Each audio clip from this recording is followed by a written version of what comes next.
বাইতুল মাকদিস মুসলমানদের জন্য গুরুত্বপূর্ণ হওয়ার 12 নম্বরের কারণ হলো প্যারা হাবিব সাল্লাল্লাহু আলাইহি ওয়াসাল্লাম বাইতুল মাকদিসে সমস্ত পয়গম্বরদের উপস্থিতিতে আল্লাহর রাসূল ইমামতি করেছেন। মেরাজের রজনীতে আল্লাহর রাসূল সমস্ত নবীদের উপস্থিতিতে ইমামতি করেছিলেন। এ সম্পর্কে প্যারা হাবিব সাল্লাল্লাহু আলাইহি ওয়াসাল্লামের হাদিস নাসাই শরীফের 449 নম্বর হাদিসের মধ্যে বর্ণিত হয়েছে, সুম্মা দাখালতু বাইতাল মাকদিসি, পয়গম্বর বলেন আমি বাইতুল মাকদিসে উপস্থিত হয়ে বাইতুল মাকদিসে প্রবেশ করলাম। ফাজুমিআ লিয়াল আম্বিয়াউ আলাইহিমুস সালাম, বাইতুল মাকদিসের মধ্যে সমস্ত নবীদেরকে একত্রিত করা হলো। ফাকাদ্দামানি জিবরিল, জিবরিল আমাকে সামনের দিকে এগিয়ে দিলেন। হাত্তা আমামতুহুম, আমি সমস্ত নবীদের সামনে গিয়ে অগ্রভাগে গিয়ে ইমামের জায়গায় দাঁড়িয়ে আমি প্যারা হাবিব ইমামতি করেছি। সুবহানাল্লাহ। আল্লাহর রাসূলকে হযরত জিবরাইল সামনে এগিয়ে দিয়েছেন, অর্থাৎ মেহরাবে ইমামের জায়গায় আল্লাহর রাসূলকে এগিয়ে দিয়েছেন, আল্লাহর রাসূল ইমামতি করেছেন। এই জায়গাটা কোথায় ছিল? বাইতুল মাকদিস আল আকসা জামে মসজিদ। আল্লাহ পাক রব্বুল আলামিন তার প্যারা হাবিবকে এই ঘটনার মাধ্যমে সাইয়্যিদুল মুরসালিন হিসেবে প্রথম উপাধি দিয়েছেন। প্রথমবার আল্লাহর রাসূল সাইয়্যিদুল মুরসালিন হিসেবে উপাধি পেয়েছেন সমস্ত পয়গম্বরদের সামনে ইমামতি করার মাধ্যমে। বাইতুল মাকদিস দামি হওয়ার, গুরুত্বপূর্ণ হওয়ার 13 নম্বরের কারণ হলো বাইতুল মাকদিসের এই ফিলিস্তিনে বাইতুল মাকদিস কিয়ামতের ময়দান হবে। দুনিয়ার সমস্ত মানুষ ফিলিস্তিনে বাইতুল মাকদিসে কিয়ামতের দিন জমিন থেকে ফুরে ফুরে গাছের মতো উঠবে। চারা গাছ যেমনি ভাবে জমিনের মধ্যে চারা রোপণ করা হলে, বীজ বপন করা হলে চারা গাছ যেমনি ভাবে জমিন থেকে ফুরে ফুরে উঠে, কিয়ামতের দিন আল আকসা বাইতুল মাকদিসের যে জায়গাগুলো, ফিলিস্তিনের জায়গাটা, সে জায়গা থেকেই মানুষগুলো কিয়ামতের দিন মাটি ফেরে ফেরে উঠবে। সুবহানাল্লাহ। এ সম্পর্কে প্যারা হাবিব সাল্লাল্লাহু আলাইহি ওয়াসাল্লামের হাদিস, আফতিনা ফি বাইতুল মাকদিসি। সাহাবায়ে কেরাম প্রশ্ন করতেছে, পয়গম্বর আপনি আমাদেরকে বাইতুল মাকদিস সম্পর্কে বলুন, বাইতুল মাকদিসের গুরুত্ব কি? আল্লাহর রাসূল বলেছেন, ক্বালা হুয়া আরদুল মাহশার, বাইতুল মাকদিস এমন এক জায়গা, বাইতুল মাকদিসটাই কিয়ামতের দিন এটা হাসরের ময়দান হবে। সম্মানিত উপস্থিতি, বাইতুল মাকদিস দামি হওয়ার 14 নম্বরের কারণ হলো বাইতুল মাকদিসে নামাজের অনেক অনেক ফজিলত বর্ণিত হয়েছে। কাশফুল আশতার নামক কিতাবের 422 নম্বর হাদিসের মধ্যে বর্ণিত হয়েছে, আল্লাহর রাসূল বলেন, as-salatu fi masjidil harami bi-mi'ati alfi salatin। আল্লাহর রাসূল বলেন, কোন ব্যক্তি যদি কাবা ঘরে নামাজ আদায় করে, মসজিদে হারামে নামাজ আদায় করে, আল্লাহ পাক রব্বুল আলামিন ওই ব্যক্তির আমল নামায় 1 রাকাতের বিনিময়ে 1 লক্ষ রাকাতের সওয়াব দিয়ে দিবে। কাবার আঙিনায় নামাজ পড়লে 1 রাকাতে কত রাকাত? 1 লক্ষ রাকাত। সুবহানাল্লাহ।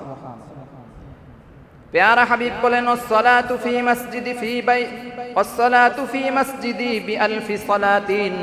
কোন ব্যক্তি যদি আমি নবীর মসজিদে 1 রাকাত নামাজ আদায় করে, নবীর মসজিদ মানে মসজিদে নববী, মসজিদে নববীতে কোন ব্যক্তি যদি 1 রাকাত নামাজ আদায় করে, আল্লাহর রাসূল বলেন আল্লাহ পাক রব্বুল আলামিন ওই ব্যক্তির আমল নামায় 1000 রাকাত নামাজ পড়ার সওয়াব দিয়ে দিবে। কাবা ঘরে পড়লে এক রাকাতে 1 লক্ষ রাকাত, মসজিদে নববীতে পড়লে 1 রাকাতে 1000 রাকাত। সুবহানাল্লাহ। এখানেই শেষ নয়, প্যারা হাবিব বলেন আসসালাতু ফি বাইতিল মাকদিসি বি500 সালাতিন। কোন ব্যক্তি যদি বাইতুল মাকদিসে, কোন ব্যক্তি যদি আল আকসা বাইতুল মাকদিসে 1 রাকাত নামাজ আদায় করে, আল্লাহ পাক রব্বুল আলামিন ওই ব্যক্তির আমল নামায় 1 রাকাতের বিনিময়ে 500 রাকাত নামাজ আদায়ের সওয়াব দিয়ে দিবে। 1 রাকাতে 500 রাকাত। এটা কোথায়? বাইতুল মাকদিসে। কোন দেশে অবস্থিত? ফিলিস্তিন, প্যালেস্টাইন। সম্মানিত হাজিরিন, এখানে বাইতুল মাকদিসের সফলতা শেষ হয়ে যায় নাই, গুরুত্ব বর্ণনা শেষ হয়ে যায় নাই। 15 নম্বর গুরুত্বপূর্ণ কারণ হলো বাইতুল মাকদিস আল আকসা কেন মুসলমানদের কাছে গুরুত্বপূর্ণ। 15 নম্বর কারণ হলো প্রথম কিবলা, মুসলমানদের প্রথম কিবলা হলো বাইতুল মাকদিস। মুসলিমদের প্রথম কিবলা, আমরা প্রথম যেই দিকে ফিরে নামাজ আদায় করেছি, অর্থাৎ আমরা নয়, আমাদের প্যারা হাবিব সাল্লাল্লাহু আলাইহি ওয়াসাল্লাম তিনি প্রথম যেই দিকে ফিরে নামাজ পড়েছিলেন সেই দিকটা কোন দিক? বাইতুল মাকদিস। সুবহানাল্লাহ। এই সম্পর্কে মুসনাদে আহমদের 2991 নম্বর হাদিসের মধ্যে বর্ণিত হয়েছে, হুয়া বিমাক্কাতা নাহওয়া বাইতিল মাকদিস ওয়াল কাবাতু বাইনা ইয়াদাইহি। প্যারা হাবিব সাল্লাল্লাহু আলাইহি ওয়াসাল্লাম মক্কায় কাবাকে সামনে রেখে বাইতুল মাকদিসের দিকে ফিরে নামাজ আদায় করেছেন।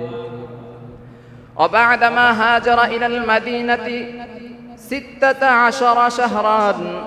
প্যারা হাবিবের উক্তি বর্ণনা করে সাহাবায়ে কেরাম বলেন, কতদিন পর্যন্ত আল্লাহর রাসূল বাইতুল মাকদিসের দিকে নামাজ আদায় করেছেন? একদিন নয়, 2 দিন নয়, 1 সপ্তাহ নয়, 2 সপ্তাহ নয়, 1 মাস নয়, 2 মাস নয়, আল্লাহর রাসূল 16 থেকে 17 মাস বাইতুল মাকদিসকে কিবলা বানিয়ে বাইতুল মাকদিসের দিকে ফিরে নামাজ আদায় করেছেন। সুবহানাল্লাহ। একদিন 2 দিন নয়, 16 থেকে 17 মাস পর্যন্ত আমাদের কিবলা ছিল কোথায়? বাইতুল মাকদিস। সুবহানাল্লাহ। এরপরে আল্লাহ তাআলা কাবাকে কিবলা হিসেবে নির্ধারণ করেছেন। সুম্মা সুররিফা ইলাল কাবাতি। অতঃপর আল্লাহ তাআলা আদেশ করলেন, হে পয়গম্বর, এখন থেকে আপনি কাবা ঘরের দিকে ফিরে নামাজ আদায় করবেন। তাহলে আমাদের নামাজের যে ইতিহাস, এ নামাজ প্রাথমিক দিকে পড়া হয়েছিল বাইতুল মাকদিসের দিকে ফিরে।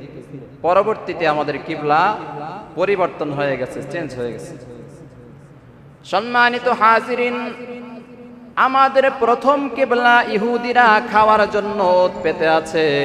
ইহুদিদের ধর্ম বিশ্বাস হলো বাইতুল মাকদিস এবং ফিলিস্তিনের জায়গাটা এটা ইহুদিদের।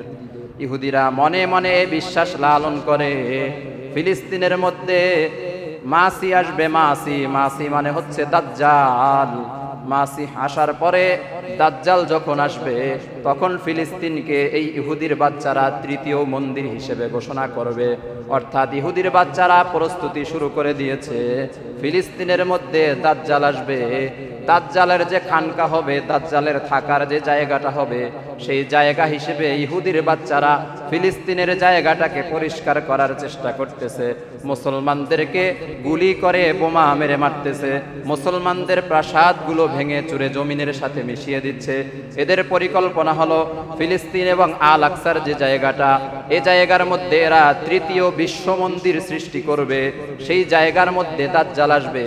দাজ্জাল আসার পরে ইহুদির বাচ্চারা দাজ্জালের অনুসারী হবে, দাজ্জালের খাদেম হবে, দাজ্জালের গোলাম হবে। এরপরে সারা দুনিয়ার মধ্যে মুসলমানদেরকে ধ্বংস করার জন্য এরা হত্যাযজ্ঞ চালাবে। নাউযুবিল্লাহ। ইহুদিদের আত্মবিশ্বাস হলো ফিলিস্তিনের যে জায়গাটা, আল আকসা যে জায়গাটা, এটা ইহুদিদের।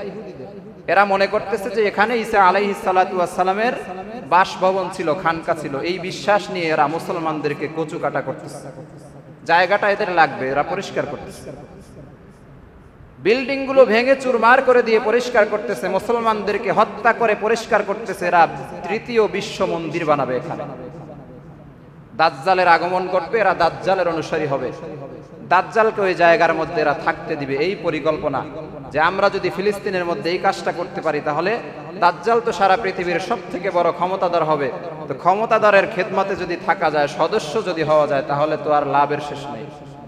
এজন্য ইহুদির বাচ্চারা ফিলিস্তিনকে পরিষ্কার করতেছে দাজ্জালের আগমন উপলক্ষে। নাউযুবিল্লাহ।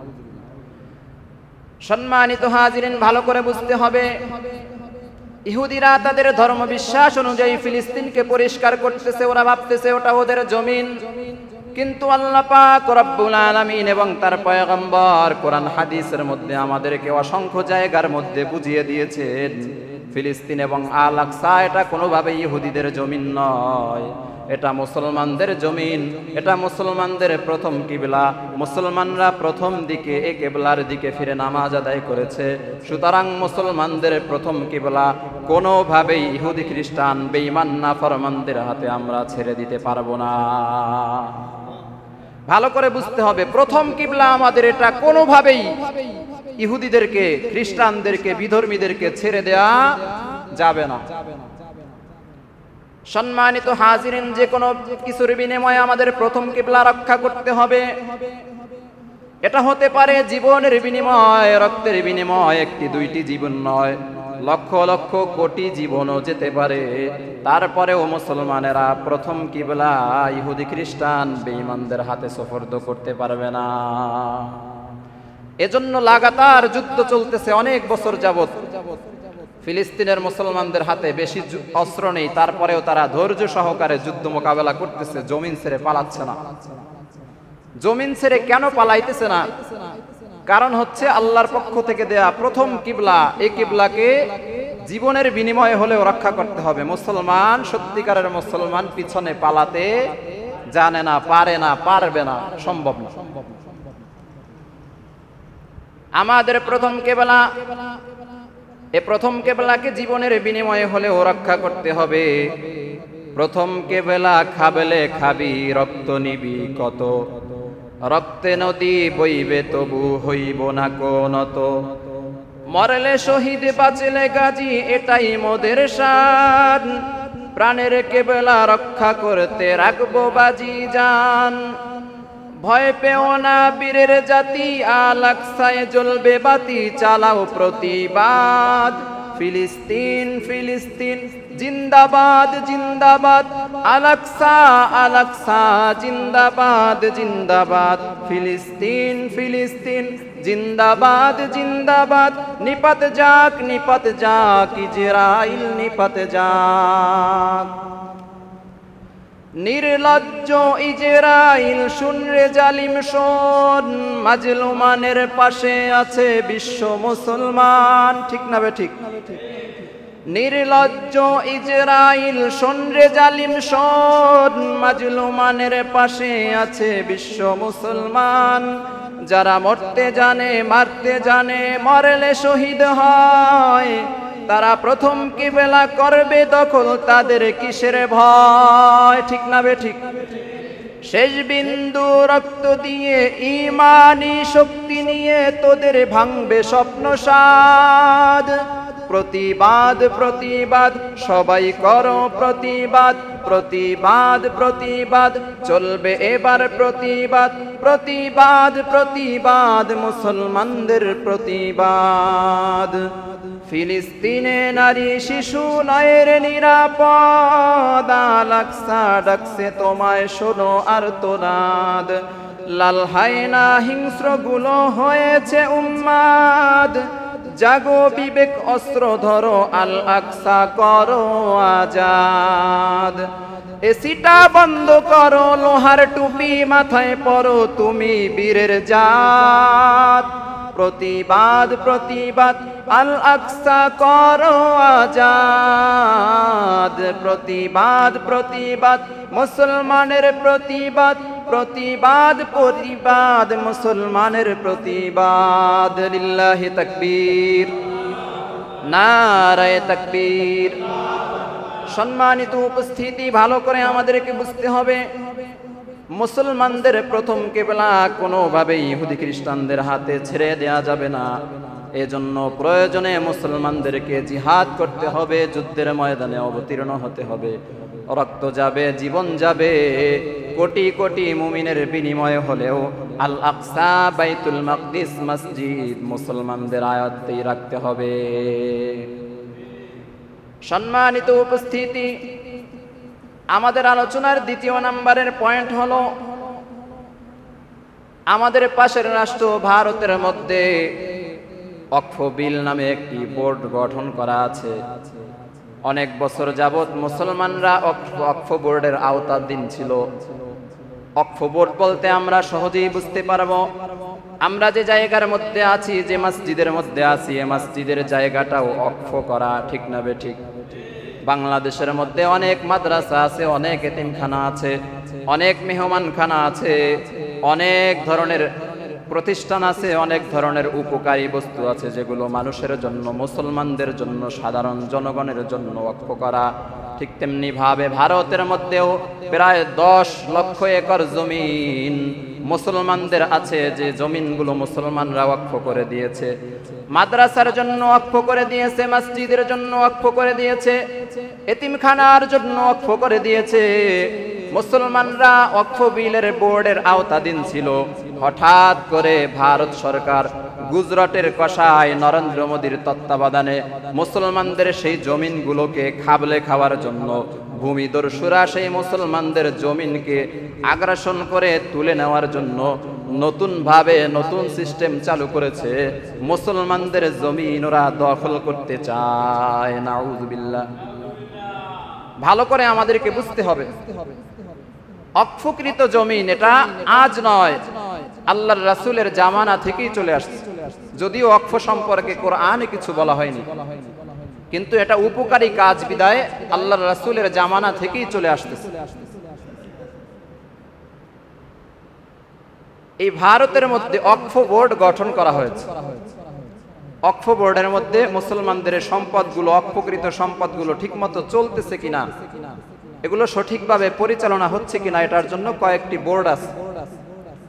ভারত সরকার নতুন করে নিয়ম করেছে, সেই ওয়াকফ বোর্ডের মধ্যে হিন্দুদেরকেও সদস্য হিসেবে ঢুকাতে হবে। নাউযুবিল্লাহ। মুসলমানদের মসজিদ, মুসলমানদের মাদ্রাসা, মুসলমানদের এতিমখানা, মুসলমানদের দরগা, সেখানে বিধর্মী সদস্য কিভাবে মুসলমান ঢুকাবে? এটা হলো ভয়ঙ্কর কিছু ষড়যন্ত্রের 1 নাম্বার ষড়যন্ত্র। 2 নাম্বারের ষড়যন্ত্র হলো ওয়াকফ বিলের মুসলমানেরা যদি দলিল দেখাতে না পারে সম্পদের, তাহলে জমিন বাজেয়াপ্ত করা হবে, সরকারি ফান্ডে নিয়ে নেওয়া হবে। ভালো করে বোঝার চেষ্টা করবেন, আমাদের দেশে অনেক জমিন এমন আছে, অনেক মসজিদ এমন আছে যে জায়গাগুলোর ওয়াকফকৃত কোনো দলিল নেই। কারণ কি? মৌখিক দলিলের উপরে চলছে। প্রথমে দাদাই দিয়েছিল, এরপরে বাবাই দিয়েছে, এরপরে তার সন্তানেরা দিয়েছে, এভাবে সবাই মৌখিকভাবে জমিন দিয়ে দিয়েছে। এরকম জমিন আছে না নাই? অনেক জমিন আছে। ভারতের মধ্যেও এরকম হাজার হাজার একর জমিন আছে যে জমিনের কোনো রেকর্ড নেই, কোনো দলিল নেই, কিন্তু মৌখিকভাবে ওয়াকফ করা। দলিল না থাকার কারণে এই সম্পদগুলো সরকার বাজেয়াপ্ত করতে চাচ্ছে। এটা হিন্দুদের সম্পদ না, কিন্তু খ্রিস্টানদেরও না, শুধুমাত্র মুসলমানদের সম্পদগুলো সরকার বাজেয়াপ্ত করতেছে। 3 নম্বরে ভয়ঙ্কর যে ষড়যন্ত্র, সেটা হলো মুসলমানদের ওয়াকফকৃত সম্পদের উপরে হিন্দুরা ভাগ বসাতে চাচ্ছে। ভারতের হিন্দুরা এরা বলতেছে যে এই যে তোমরা মসজিদ দেখতেছো, এই মসজিদের আগে, এই মসজিদ তোমরা নির্মাণ করেছো, এই মসজিদের আগে এখানে মন্দির ছিল। নাউযুবিল্লাহ। মন্দির ভেঙে এরপরে তোমরা মুসলমানেরা মসজিদ নির্মাণ করেছো, সুতরাং এই মসজিদের জায়গা আমাদের মন্দিরের, মসজিদ ভাঙতে হবে। নাউযুবিল্লাহ। এজন্য ভারতের মধ্যে অনেক মসজিদ, অনেক মাদ্রাসা, অনেক এতিমখানা ইতিমধ্যেই ভেঙে চুরে চুরমার করা হয়েছে। তাহলে আমাদেরকে বুঝতে হবে, প্রথম নাম্বার কথা হলো ওয়াকফ বোর্ডের মধ্যে বিধর্মী সদস্য ঢুকাতে হবে। তাহলে আমাদের পক্ষ থেকেও বক্তব্য হলো মুসলমানদের মসজিদ, মুসলমানদের মাদ্রাসা, মুসলমানদের ঈদগাহ, মুসলমানদের এতিমখানার কমিটির মধ্যে সদস্য যদি বিধর্মী ঢুকাতে হয়, হিন্দু ঢুকাতে হয়, তাহলে সারা পৃথিবীতে যত মন্দির আছে প্রত্যেকটা মন্দিরের সদস্যদের মধ্যে মুসলমানদেরকেও ঢুকাতে হবে, ঠিক না বেঠিক? ভারতের যেই সমস্ত মন্দির আছে মন্দিরের কমিটির মধ্যে মুসলমান সদস্যদেরকেও ঢুকাতে হবে না? সেটা ঢুকাবা না, মসজিদ দখল করার পায়তারা করবা, মাদ্রাসা দখল করার পায়তারা করবা। সারা দুনিয়ার মুসলমানেরা সজাগ হয়ে গেছে, দাঁত ভাঙা জবাব দিব ইনশাআল্লাহ। সম্মানিত হাজিরিন, 2 নম্বরে তাদের যে ষড়যন্ত্র, ওয়াকফ দলিল না পেলে সম্পদ বাজেয়াপ্ত।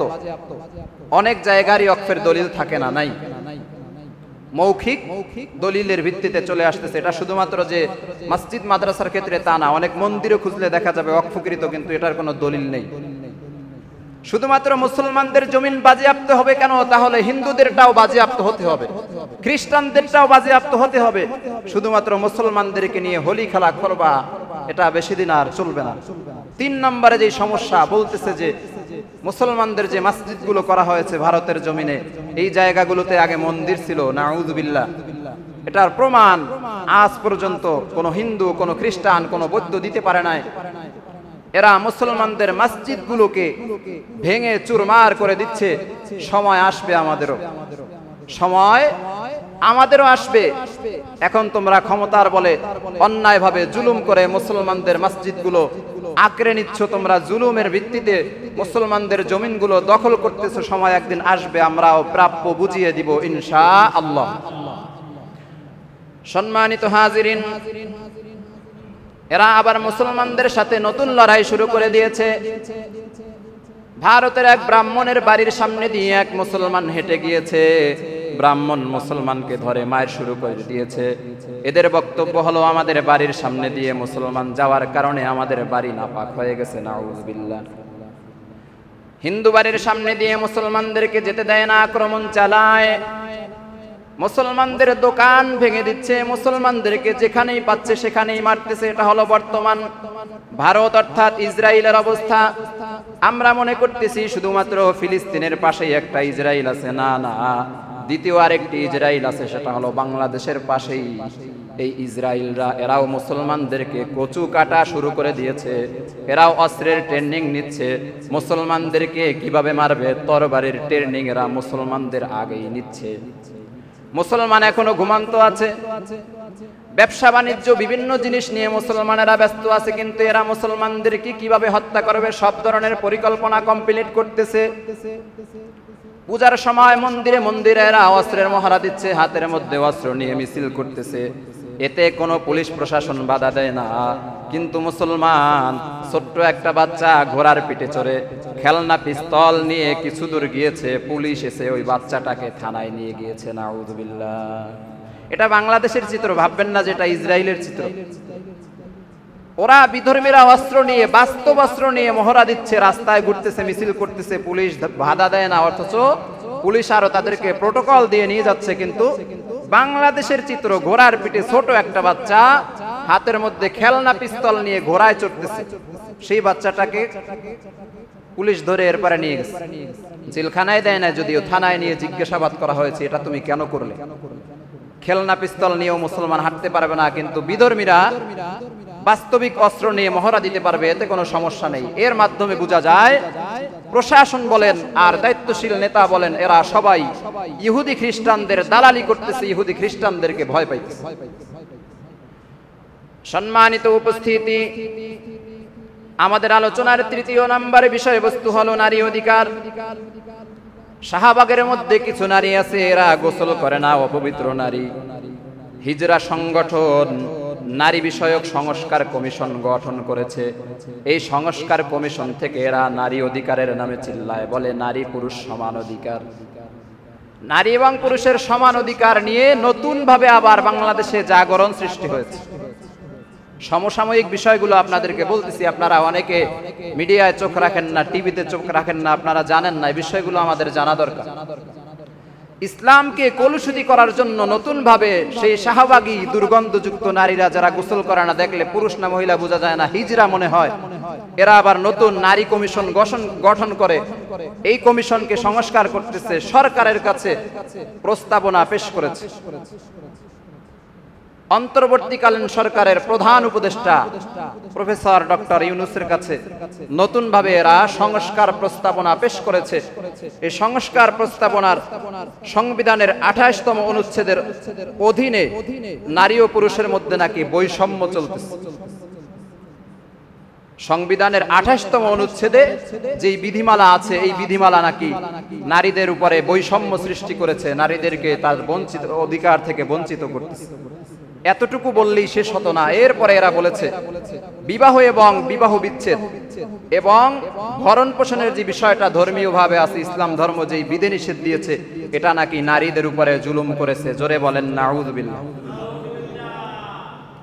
এটা যদি শুধুমাত্র কমিশন থেকে, নারী কমিশন থেকেই যদি দেওয়া হতো তাহলে আমাদের তেমন একটা দুঃখ ছিল না। কিন্তু দুঃখজনক বিষয় হলো এই প্রস্তাবনাগুলো পেশ করা হয়েছে বাংলাদেশের অন্তর্বর্তীকালীন সরকারের প্রধান উপদেষ্টা ডক্টর মোহাম্মদ ইউনূস সাহেবের কাছে। প্রস্তাবনা পেশ করা হয়েছে তার কাছে, গ্রহণযোগ্য হবে কি হবে না পরবর্তী বিষয়, কিন্তু তিনি যে জঘন্য কাজটা করেছেন, বাংলাদেশের অন্তর্বর্তীকালীন সরকারের প্রধান উপদেষ্টা যে জঘন্য কাজটি করেছেন, সেটা হলো তিনি এই বিষয়গুলোকে স্বীকৃতি প্রদানমূলক তিনি তার ফেসবুক আইডিতে পোস্ট করেছেন। তিনি তার ফেসবুক পেজে এই কথাগুলো তিনি উপস্থাপন করেছেন। এটার মাধ্যমে প্রমাণিত হয় নারী অধিকার সংস্থা থেকে, নারী কমিশন থেকে যে প্রস্তাবনাগুলো পেশ করা হয়েছে ইসলাম বিরোধী, সেটার সাথে প্রফেসর ডক্টর মোহাম্মদ ইউনূস তিনিও একমত হয়েছে। নাউযুবিল্লাহ। তিনি একমত না হলে তো তার ভেরিফাইড পেজ থেকে এগুলো প্রকাশিত হতে পারত না। তিনি একমত পোষণ করেছেন। তার মানে দুঃখজনকভাবে বলতে হয়, ঘুরে ফিরে বাংলাদেশের ক্ষমতায় যারাই আসে, চেয়ার বদল হয়, চেয়ার বদলের পরিবর্তে ঘুরে ফিরে যারাই আসে প্রত্যেকেই ইসলামের সুতা, ইসলামের শিকড় কাটার জন্য ওতপ্রোতভাবে জড়িত থাকে। বাংলাদেশের উপকার তিনি করতেছেন না, বিষয়টা এমন না। বিভিন্ন সাইটে তিনি বাংলাদেশকে অনন্য শিখরে পৌঁছানোর চেষ্টা করতেছেন, কিন্তু ইসলামের গোড়া কাটতেছেন। প্রফেসর ইউনূসকে বাংলাদেশের মানুষ ৫ বছর ক্ষমতায় দেখতে চায়, এটা হলো সাধারণ জনতা, ওলামায়ে কেরাম সবার স্লোগান। কিন্তু এই জনপ্রিয়তা তিনি হারাচ্ছেন কিছু কুলাঙ্গার নাস্তিক। আপনাদের কি ধারণা, যে সমস্ত মানুষগুলো সাপোর্ট দিচ্ছে অধিকাংশ মানুষ, যে প্রফেসর ইউনূস আপনি বাংলাদেশের রাষ্ট্র ক্ষমতায় ৫ বছর থাকেন, এরা যখন এই বিষয়গুলো বুঝবে যে প্রফেসর ইউনূস ইসলাম বিরোধী কার্যকলাপ বাংলাদেশে প্রতিষ্ঠার জন্য চেষ্টা চালাচ্ছে, আমেরিকান সংস্কৃতি বাংলাদেশে উৎপাদন করার জন্য তিনি চেষ্টা চালাচ্ছে, রাষ্ট্রীয়ভাবে মুসলমানদেরকে হেয় প্রতিপন্ন করার জন্য কোরআনের বিরুদ্ধে আইন করতেছে, তখন কি এই সমস্ত মুসলমানেরা এই ব্যক্তিকে সাপোর্ট দিবে? ৫ বছর ক্ষমতায় থাকার দরকার নাই, পা টেনে অল্প দিনের মধ্যেই ক্ষমতা থেকে নামিয়ে ফেলবে। বাংলাদেশি মুসলমানদেরকে এরা চিনতে ভুল করেছে, এই আবেগী মুসলমানদেরকে চিনতে ভুল করেছে। বাংলাদেশি মুসলমানেরা কাউকে আসমানে উঠাতেও দেরি করে না, কিন্তু সে যদি উল্টা পাল্টা করে আসমান থেকে জমিনে ফেলে দিতেও মুসলমানেরা একটুও কার্পণ্য করে না। এজন্য আমার কথাগুলো অনলাইনে যাবে।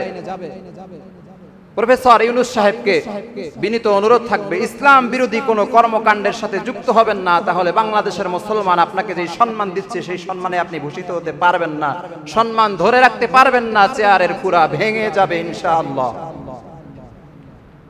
আমি প্রফেসর ইউনূসের বিরুদ্ধে না, আমিও চাচ্ছি তিনি যেন আরো ৫ বছর বা আরো বেশি সময় বাংলাদেশের ক্ষমতায় থাকে। তিনি থাকলে দেশের জন্য অনেক কল্যাণ হবে, উপকার হবে। কিন্তু ইসলামের গোড়া কেটে দিবেন সেই সরকার আমরা বাংলাদেশে চাইনি, কখনো চাইবো না ইনশাআল্লাহ।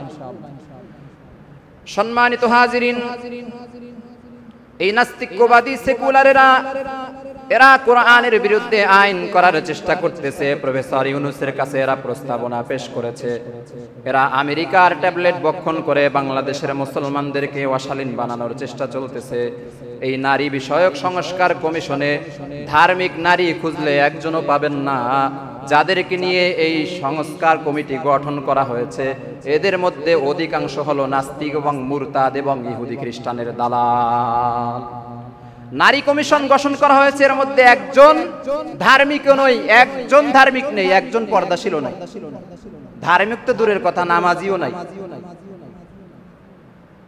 শতকরা 90-95% মুসলমানের দেশে নারী সংস্কার কমিটি গঠন করা হয়েছে, সেখানে মুসলমানদের কোনো অস্তিত্বই নাই।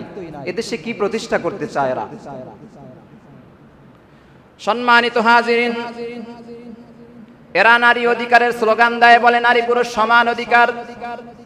নারী পুরুষের যদি সমান অধিকার হয়, আমার প্রস্তাবনা থাকবে নারী পুরুষের সমান অধিকারের স্লোগান যারা দাও, আজকে থেকে কোনো পুরুষ রিক্সা চালাবে না, ভ্যান চালাবে না, মাটি কাটবে না। তুমি যেহেতু নারী পুরুষ সমান অধিকারের স্লোগান দাও, রিক্সা আজকে থেকে তুমি চালাইবা, ভ্যান গাড়ি আজকে থেকে তুমি চালাইবা, মাটি কেটে মাথার মধ্যে হাজি নিয়ে বোঝা নিয়ে তুমি মাটি কাটবা। এই সমস্ত কাজগুলো যদি করে দেখাতে পারো, তাহলেই আমরা বুঝবো নারী পুরুষের সমান অধিকার। ঠিক না বেঠিক? এই কাজের মধ্যে নাই। সমান অধিকারের স্লোগান দিয়ে বাংলাদেশের নারীদেরকে, মা বোনদেরকে এদের মগজ ধোলাই করতে চায়, এদেরকে ঘর থেকে বের করতে চায়। এরা মনে করে ঘর থেকে বের হওয়াই হলো নারী অধিকার। স্বর্ণ এটা থাকে কোথায়? প্রকাশ্যে রাস্তার পাশে ঘুরে? কথা বলেন না আপনারা? না, নির্ধারিত জায়গায়, সংরক্ষিত জায়গায় থাকে। মা বোনদেরকে আল্লাহ তাআলা রানী বানিয়ে পাঠিয়েছেন। এরা কেন মাটি কাটবে? এরা কেন ভ্যান চালাবে? এরা কেন রিক্সা চালাবে? এরা কেন রাস্তায় নেমে স্লোগান দিবে? এদের নির্ধারিত, এদের আশ্রয়স্থল হলো ঘর। এরা ঘরের মধ্যেই নিরাপদ। স্বর্ণ অলংকার যেমনি ভাবে রাস্তায় ময়লা আবর্জনার মধ্যে থাকে না, সত্যিকারের নারী যারা, সত্যিকারের ধার্মিক নারী যারা, এরাও রাস্তাঘাটে স্লোগান দিবে না। বুকের কাপড় খুলে, ওড়না খুলে, পেটের কাপড় খুলে, কপালে এক নুক্তা দিয়ে টিপ দিয়ে এরপরে রাস্তার মধ্যে সমান অধিকারের স্লোগান দিবে না। সত্যিকারের নারী যারা, সত্যিকারের ধার্মিক যারা, যাদের মধ্যে শালীনতা আছে, এরা কখনোই এই সমস্ত নাস্তিক মুরতাদদের ট্যাবলেট গ্রহণ করবে না ইনশাআল্লাহ। সম্মানিত হাজিরিন, এরা নারী স্বাধীনতার নামে অশ্লীলতা সমাজের মধ্যে ছড়িয়ে দিতে চায়। আল্লাহ পাক রব্বুল আলামিন নারীদেরকে ঘরের মধ্যে থাকার জন্য বলেছেন, পুরুষদেরকে অগ্রাধিকার দিয়েছেন, অর্থাৎ নারীদেরকে দেখাশোনা করার দায়িত্ব আল্লাহ তাআলা পুরুষদেরকে দিয়েছেন। নারীর ইনকামও করতে হবে না, ব্যয় করতে হবে না। ইনকাম করবে পুরুষ, ব্যয় করবে পুরুষ। নারীর যাবতীয় যত প্রয়োজন আছে সব প্রয়োজন মিটাবে পুরুষ। এভাবেই আল্লাহ পাক রব্বুল আলামিন নারী পুরুষের মাঝে আল্লাহ তাআলা সামঞ্জস্যতা সৃষ্টি করে দিয়েছেন, সমতা বজায় রেখেছেন আল্লাহ। আল্লাহ তাআলা সূরাতুন নিসার 34 নম্বর আয়াতের মধ্যে বলেছেন, আর-রিজালু কাওয়ামুনা আলান নিসা, পুরুষেরা হলো নারীদের কর্তা, নারীদের তত্ত্বাবধায়ক, তত্ত্বাবধায়নকারী, ভরণ পোষণ দানকারী। নারীর ইনকামও করতে হবে না, ইনকাম করবে পুরুষ। নারীর যাবতীয় যত খরচ, সব খরচগুলো বহন করবে পুরুষ। নারীর কোনো ক্রমেই রাস্তায় স্লোগান দিতে যাওয়া লাগবে না। ইনকাম করবে পুরুষ, নারীকে পরিচালনা করার দায়িত্ব পুরুষের। সম্মানিত হাজিরিন, আল্লাহ তাআলা নারীদেরকে সমান অধিকার দেন নাই, ন্যায্য অধিকার দিয়েছেন। ন্যায্য অধিকার আল্লাহ তাআলা প্রতিষ্ঠা করে দিয়েছেন। এজন্য নারীদেরকে সমান অধিকারের নামে রাস্তায় যারা পেট খালি করে, পিঠ খালি করে, কপালের মধ্যে এক নোক্তা দিয়ে যারা মুসলমান নারীদেরকে পর্দা থেকে বাহিরে বের করতে চায়, এদেরকে রাস্তাঘাটে যেখানেই পাবেন জুতা পিটা করে ধোলাই করবেন। এদের কপালে জুতার বাড়ি ছাড়া আর বেশি কিছু নাই। এরা বাস্তবতায় শিক্ষিত হলেও এরা অশিক্ষিত শয়তান। শিক্ষিত হওয়ার পরে ওরা শয়তান। কবির ভাষায় বলতে হয়, ওরা শিক্ষিত শয়তান, ওরা শিক্ষিত শয়তান, ওরা শিক্ষিত শয়তান, ওরা শিক্ষিত শয়তান। নারী অধিকারের নামে দেহের কাপড় খুলিয়া ইবলিস বেশে রাস্তায় নামে ইজ্জতের মাথা খাইয়া। ঠিক না বে ঠিক? সম অধিকারের নামে, সম অধিকারের নামে করে ঘ্যাঙর ঘ্যাং। ওরা শিক্ষিত শয়তান, ওরা শিক্ষিত শয়তান, ওরা শিক্ষিত শয়তান, ওরা শিক্ষিত শয়তান। নারী স্বাধীনতার নামে করছে ওরা কমিশন, আল্লাহ রাসূল না মানিয়া শয়তান ওদের আপনজন। ঠিক না বেঠিক? নারী স্বাধীনতার নামে গড়ছে ওরা কমিশন, আল্লাহ রাসূল মানে না ওরা, শয়তান ওদের আপনজন। নারী সমাজ ধ্বংস করতে, নারী সমাজ ধ্বংস করতে গায় ওরা অশ্লীলতার গান। ওরা শিক্ষিত শয়তান, ওরা শিক্ষিত শয়তান, ওরা শিক্ষিত শয়তান, ওরা শিক্ষিত শয়তান। সম্মানিত হাজিরিন, আল্লাহ তাআলা নারীদেরকে অগ্রাধিকার দিয়েছেন। প্রথমত পিতাকে আল্লাহ তাআলা আদেশ করেছেন তোমার কন্যাদের জন্য তুমি রিজিকের ব্যবস্থা করো, ভরণ পোষণের ব্যবস্থা করো। কন্যা সন্তানকে যখন পিতার ঘর থেকে বিবাহ দেওয়া হয়, স্বামীর ঘরে যাওয়ার পরে আল্লাহ স্বামীকে আদেশ করেছেন ভরণ পোষণ তুমি গ্রহণ করো। স্বামী যখন দুনিয়া থেকে বিদায় নিয়ে চলে যায়, তখন আল্লাহ তাআলা ওই নারীর ভাইকে আদেশ করেছেন তোমার বোনের দেখাশোনা তুমি করো। ওই নারীর যদি বড় সন্তান থাকে, আল্লাহ তাআলা আদেশ করেছেন সন্তান তোমার মাকে তুমি দেখাশোনা করো। নারী জন্ম থেকে শুরু করে মৃত্যু পর্যন্ত পুরুষের আওতাধীন থাকবে, পুরুষ ভরণ পোষণ দিবে। নারীকে কোনোভাবে ইজ্জত হরণ করার জন্য, রাস্তাঘাটে চাকরির জন্য আল্লাহ তাআলা আদেশ করেন না। ভালো করে বুঝতে হবে, আমরা যারা নারীদেরকে দিয়ে চাকরি করাচ্ছি এরা নারীদের উপরে জুলুম করতেছি। স্পষ্ট কথা, নারীদের উপরে জুলুম করতেছি চাকরি করায়। ভরণ পোষণের দায়িত্ব পরিপূর্ণ পুরুষের, নারীর ইনকামের কোনো প্রয়োজন। সম্মানিত হাজিরিন, চতুর্থ নম্বরে বিষয়বস্তু হলো বর্তমানে বাংলাদেশের মধ্যে বিভিন্ন জায়গার মধ্যে শাতিমে রাসূল বের হয়েছে, অর্থাৎ আল্লাহর রাসূলকে গালিগালাজ করে। আল্লাহর রাসূলকে যে সমস্ত ব্যক্তিরা গালিগালাজ করে, এরা মুসলমান হোক, ইহুদি হোক, খ্রিস্টান হোক, বিধর্মী হোক, এদেরকে শায়েস্তা করা রাষ্ট্রের দায়িত্ব। কোন শাতিমে রাসূলকে, কোন গোস্তাখে রাসূলকে, রাসূলের বিরোধী কোন ব্যক্তিকে মুসলমানেরা কখনোই ছাড় দিতে পারবে না। যারা আল্লাহর রাসূলকে গালি দেয় এদের শাস্তি অনিবার্য, এদেরকে ছাড় দেওয়া যাবে না। বাংলাদেশে একটি কোম্পানি আছে, কোহিনূর কেমিক্যাল কোম্পানি, নাম শুনেছেন আপনারা? 570 বল সাবান যে কোম্পানি থেকে বের হয়, দেখেন না এই সাবানটা? কয়েকদিন আগে এই কোম্পানি থেকে একজন হিন্দু স্টাফ আল্লাহর রাসূলকে, একজন হিন্দু স্টাফ আল্লাহর রাসূলকে অশ্লীল ভাষায় গালিগালাজ করেছে। নাউযুবিল্লাহ। 570 মূলত আল্লাহর রাসূলের দুনিয়াতে আগমনের যে তারিখ 570 খ্রিস্টাব্দ, সেই দিকে লক্ষ্য করে এই কোহিনূর কেমিক্যাল কোম্পানি এরা একটি সাবানের নাম রেখেছে 570। ভালো না খারাপ? ভালো। এটাকে নিয়ে ওই হিন্দু ব্যঙ্গ করেছে। ব্যঙ্গ করার পরে মুসলমানেরা ফুঁসে উঠেছে, তৌহিদি জনতা যাদের হৃদয়ে আল্লাহর রাসূলের ভালোবাসা আছে, এরা ফুঁসে উঠেছে, প্রতিবাদ জানিয়েছে। সেই প্রতিবাদের মুখে বাংলাদেশের প্রশাসন অপরাধী ব্যক্তিকে, হিন্দুর বাচ্চাকে শাস্তি না দিয়ে যারা প্রতিবাদ করতেছে এদের উপরে লাঠিচার্জ করেছে। নাউযুবিল্লাহ। অপরাধী ব্যক্তিকে ধরে না, যারা আন্দোলনে নেমেছে, প্রতিবাদে নেমেছে, এদের উপরে লাঠিচার্জ করেছে। সম্মানিত হাজিরিন, ভালো করে বুঝতে হবে, কোন মুসলমান আল্লাহর রাসূলের অবমাননা মেনে নিতে পারবে না। প্যারা হাবিব সাল্লাল্লাহু আলাইহি ওয়াসাল্লামকে যে ব্যক্তি ভালোবাসবে না সে মুমিন হতে পারবে না। হৃদয়ের মধ্যে যদি আল্লাহর রাসূলের ভালোবাসা না থাকে সে ব্যক্তিকে মুমিন বলে গণ্য করা হবে না। হাদিসের মধ্যে এসেছে, লা ওয়াল্লাযী নাফসি বিয়াদিহি হাত্তা আকুনা আহাব্বা ইলাইকা মিন নাফসিকা। আল্লাহর রাসূল বলেন, ওই সত্তার কসম যার হাতে আমার জীবন, ততক্ষণ পর্যন্ত তোমরা পরিপূর্ণ মুমিন হতে পারবে না যতক্ষণ পর্যন্ত তোমার জীবনের থেকেও আমি নবীকে বেশি ভালোবাসবে না। কথা একদম ক্লিয়ার। যারা আমরা মুমিন দাবি করব, মুসলমান দাবি করব, আমাদের জীবনের থেকে, পিতামাতার থেকে, সন্তান থেকে, সারা দুনিয়ার সমস্ত মানুষের থেকে হৃদয়ের মধ্যে আল্লাহর রাসূলের ভালোবাসা বেশি রাখতে হবে। এ কারণেই ভালোবাসা বেশি যদি কোনো মুসলমান রাখে, আল্লাহর রাসূলের অবমাননা হয়, ওই মুসলমান কখনোই ঠিক থাকতে পারবে না, চুপ থাকতে পারবে না, প্রতিবাদে গর্জে উঠবে। যারা অপরাধীকে শাস্তি না দিয়ে এই সমস্ত তৌহিদি জনতা মুসলমানদেরকে ইমানি জজবা নিয়ে যারা ময়দানে বের হয়, এদের উপরে যারা আক্রমণ চালায়, এরাও ইহুদি খ্রিস্টানদের দালাল, এদেরকেও প্রতিহত করতে হবে। ঠিক না বেঠিক?